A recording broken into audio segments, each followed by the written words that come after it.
Welcome back to the List Building Lifestyle. I'm your host, Igor Kafetz, and today I'm hosting Greg Langstaff, a fellow Canadian who quit his job as a student coordinator in North York University and became a multiple six-figure earner in one of the most unexpected, at least for me, niches out there, which is a niche of how to write a resume, how to get a job, and how to be liked by a potential new boss.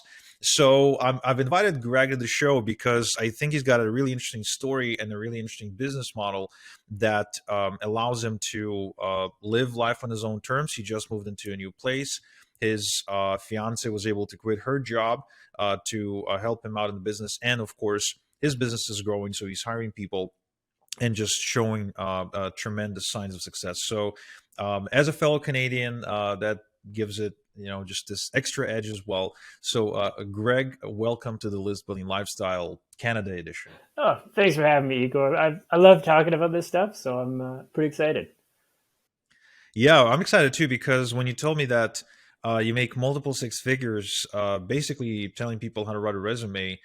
At first I was like, really, like people who don't have a job are actually paying you money? Like, is that a thing? Well, it's a lot of people do have a job that I'm working with, and they just don't like that job anymore. They feel like it's time Hmm. to move on. But yeah, I certainly work with a lot of people who are unemployed and maybe feeling desperate or feel like they're missing out. That's sort of my audience. It's very broad, all circumstances. Interesting. Well, here's a question. So how does one become an expert at resume writing? Because it's not like you stepped out of a headhunting firm that specialized in getting people better jobs. You basically made a transition out of like just a totally different field, and you became an authority on helping people get better jobs. So it started from a very painful job search experience that I went through myself. I did grad school in the States, and as you may or may not know, it's pretty hard to get a work visa as an entry level employee. But I did want to stay in the U.S. after school, so I spent probably 8 months job searching in the U.S. And I was when I was still in school, I was kind of living at the career center. They're just learning the best ways to write resumes and do interviews, and then like just tons of experimentation on my own. Um, I did get a few job offers that got pulled after I told them I needed a visa.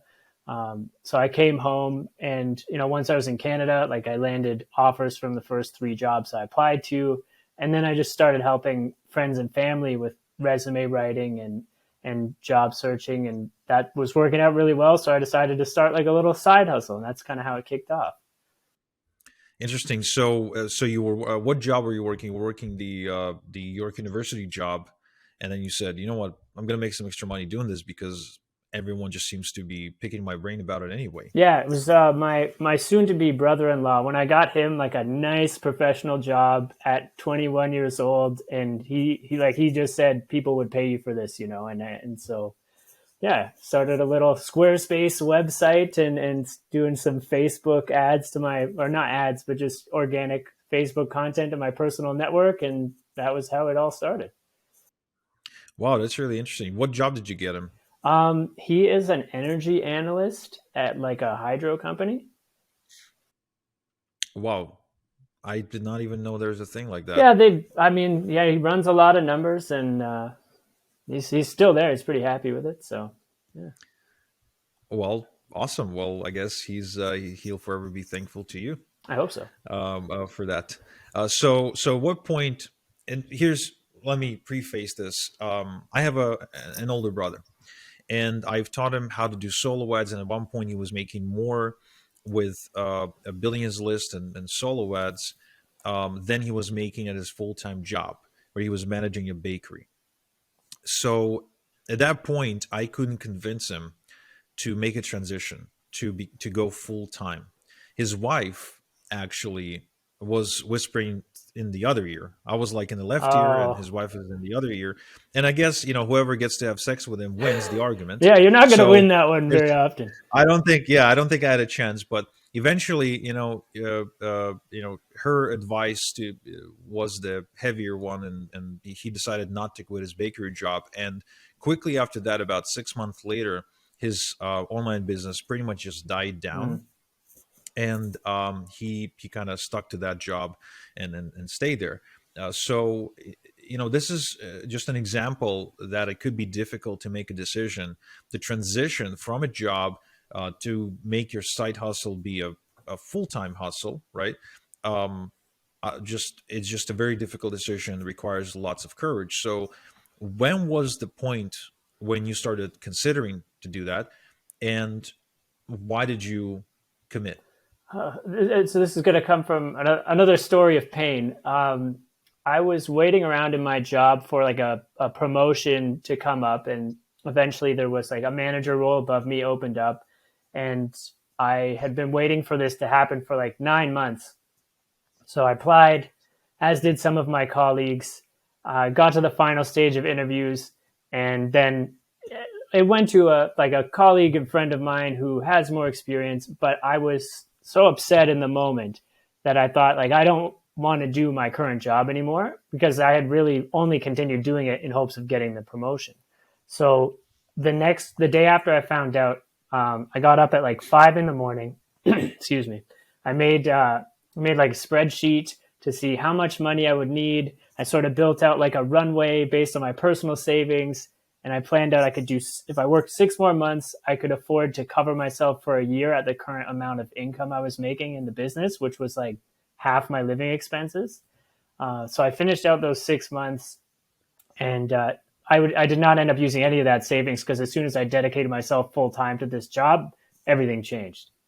Yo, it's Igor. I want you to have my Amazon bestselling book for free for taking the time to listen to my podcast and to watch my YouTube videos. Now, I'm not only going to give you this book for free, but I'm going to throw in about $3.2 thousand in free bonuses. Now, if you want to get this book, please click the link in the description, or you can also go to igorsbook.com. And now, back to the podcast. What about your fiance, or a life partner at the Yeah. time?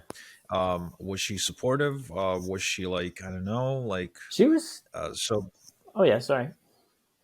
yeah, no, I mean, like, spouses they can differ in their opinion, but for the vast majority of them, they don't believe that internet money can be real.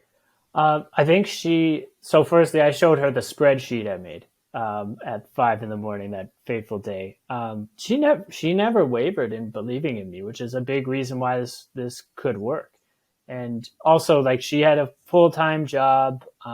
She was working at Ryerson, it was called at the time, Toronto Metro. But we still had our health benefits. We had a reasonable income from her, and I had this plan as to how I was going to build out the business. Between all those things, we were feeling fairly comfortable to just give it a go. Do you think your decision would have been the same if you guys had kids? Oh, probably not. Yeah, no, No. it felt like a good time to make that kind of risk. And everyone I told, they're like, "This is a good time for you. You don't have a mortgage. You don't have kids. You like it. It did fit." Um, but I shudder to think what my life would have been like if I hadn't, if I had got that job. Because like we just got back from 2 months in Hawaii where we did not work, a day, and just for fun, because things were going so well. And I wouldn't have been able to do that if I got that manager job. That's for sure. I mean, that's really the terrible part about getting a better job is it's still a job. Yeah. Like, even if it pays a little bit more or you have a little bit more flexibility, it still is a job. And to somebody who's destined to become an entrepreneur, and I think that's really just a mindset that people have, and they don't fit into the workplace. It's never going to be good enough. Like, it doesn't matter how much money they're going to pay you. It's just not going to be good enough, because at the end of the day, on paper and off paper, it is a job and not a business. Yeah, agreed. Agreed. I completely agree with the it doesn't you don't feel like you fit into the working world. This may be a fault of mine, but I just can't stand to be told what to do. I got to be making all the calls. You probably feel the exact same way, Igor. For me, especially when I was working, so I had two experiences as far as workplaces go that really helped shape my perception and identity when it comes to this stuff.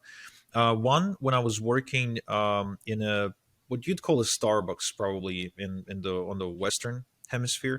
Mhm. Back in Israel, it's called Aroma. There's actually a few of Yeah, these in Toronto if you ever yeah, been. I've seen some aromas. So, oh, cool. Yeah. So it's a really cool place. I like it. It's actually better here than it is over there for some reason, Nice. because of uh, the aromas here don't have to be kosher. So the food varieties, they're a little bit different. True. So anyway, I was working in one of these aromas, and I was a busboy.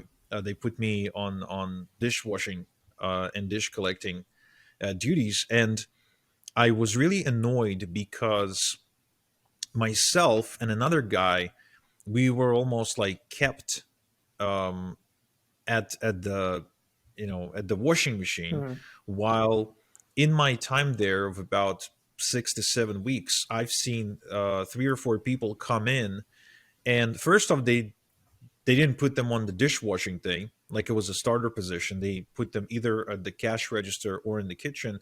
Or I've seen other people kind of move places, like go from kitchen to front or from front to kitchen. And what's really interesting is that I felt that the preference, the promotional preference, was given to other people for no apparent reason. Yeah. And for me, that's bad for two reasons. First, because there's no progress. Like if I have to wake up and go to work and wash the damn dishes every day for 6 weeks, there's really no variety in it, and it kills me. The second reason is I felt butthurt. Like, why would someone deserve to be, talking to the customers and not me? Hmm. It made no sense to me. So I quit very quickly. And then there was another place where I was in housekeeping, where I did move up a little bit faster, but I still had to work with idiots. That's the worst. I mean, it is the worst. It is the worst. Now, I know I'll sound condescending and whatever, but they were just idiots. Like people who weren't aware, people who didn't try to think, people who were sort of locked into a certain mind frame or mindset, and behaved like idiots in the context of what we were trying to do. And every day was like it was effort, to do the most basic shit was effort mentally. Like I had to quite literally dread a phone conversation or a conversation next to an elevator, or I would go to the smoking area. And another thing that would really annoy me is that if you smoked, you could go and have a smoke once an hour for 5-10 minutes. If you didn't smoke, the boss expected you to just work. Oh, incentivizing smoking. Right. So, I mean, almost everyone in that hotel where I worked, almost everybody smoked, and those who didn't smoke pretended they were smoking just so they could spend the extra 5 to 10 minutes to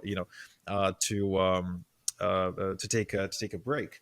And all this nonsense, all this bureaucracy, or when the gates of wealth or the gates of power, or the keys to that gate are being held by some idiot with a god complex who really didn't achieve much in life, but basically gets to call the shots over a team of like 3 people or 5 people or something. It was excruciatingly painful for me. So I knew I'm not going to stick around. I knew that I needed a different I needed something else.